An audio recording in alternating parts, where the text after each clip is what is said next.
Bonjour à tous. Aujourd'hui, une question de Jocelyn qui nous demande « Quelle est la place de la souffrance dans la vie chrétienne? Faut-il la chercher ou l'éviter ?» Jocelyn, merci pour cette belle question.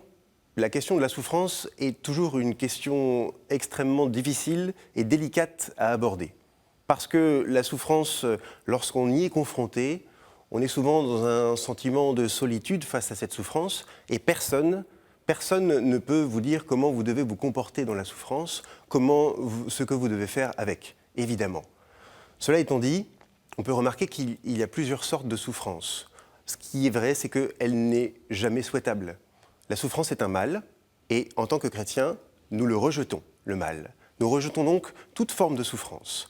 Mais il y a des souffrances que l'on ne peut pas éviter. Et ces souffrances que l'on ne peut pas éviter et auxquelles on est confronté, eh bien alors, moi je ne peux pas vous dire ce que vous devez faire avec, mais je peux témoigner par mon expérience personnelle et puis aussi par les personnes que j'ai été amené à accompagner et qui ont traversé cette souffrance, qu'il est possible non pas de l'expliquer, mais de lui donner un sens. C'est-à-dire qu'il est capable, on pourrait dire presque, de la transfigurer. J'ai été témoin de personnes qui ont réussi à transformer une souffrance en quelque chose de bon parce que ça les a poussés hors d'eux-mêmes, parce qu'ils l'ont offert, parce que aussi ça les a appauvris et ça leur a permis de se recentrer sur l'essentiel. Et c'est eux-mêmes ensuite qui m'ont dit « Eh bien en fait, cette souffrance, j'ai réussi à en faire quelque chose ». Ça, c'est pour la souffrance, voyez-vous Jocelyn, qui est subie. Il existe une souffrance que l'on pourrait choisir. Mais alors, elle n'est jamais choisie pour elle-même. C'est-à-dire que ce dont je vous ai parlé, cette transfiguration de la personne, cette offrande que l'on peut faire de ce qu'on est, ou cet appauvrissement, on peut essayer de le travailler nous-mêmes. Et lorsqu'on cherche à s'appauvrir, eh bien, il faut se séparer de l'une ou l'autre chose. Ces séparations, ces offrandes, ça peut nous coûter un peu, ça peut nous faire souffrir.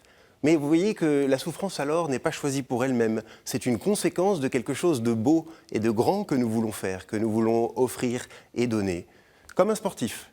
Un sportif, lorsqu'il s'entraîne, ça peut lui arriver de sortir de sa zone de confort et de vivre quelque chose de la souffrance. Mais il ne le fait pas pour ça. Il le fait parce qu'il veut s'améliorer, parce qu'il veut gagner quelque chose. Eh bien nous, dans notre vie chrétienne, c'est la même chose. La souffrance, nous ne la recherchons pas. Parfois, nous passons par là. Parfois, nous passons par là et elle est toujours un moyen pour nous emmener un peu plus loin, pour nous permettre d'être plus généreux, d'être moins centrés sur soi ou tout simplement de nous donner. Alors, merci Jocelyn pour cette question importante. Si vous, qui nous regardez, vous avez d'autres questions, vous pouvez les poser par mail à l'adresse pourquoipadré@ktotv.com ou sur les réseaux sociaux avec le hashtag pourquoipadré. Et vous pouvez aussi retrouver toutes nos vidéos sur le site ktotv.com. Bonne journée à tous.